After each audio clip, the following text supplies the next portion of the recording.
এই যে এখানে কিছু মাছ ধরা প্রসেস চলছে, দেখা যাক কী মাছ ধরতে পারে এরা। অবশ্যই ভিডিওয় দেখাবো।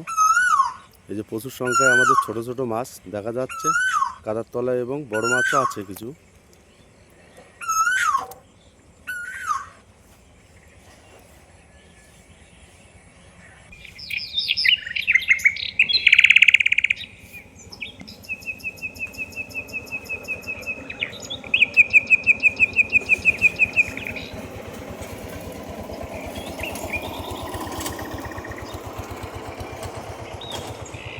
দেখতে পাচ্ছেন প্রচুর সংখ্যায় মাছ এখানে।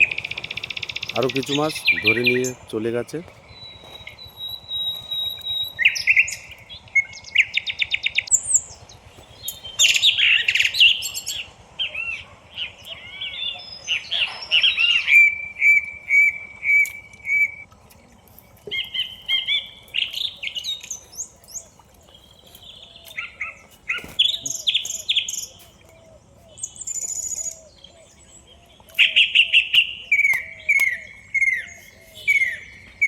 ভিডিওটা ভালো লাগলে অবশ্যই একটা লাইক দেবেন।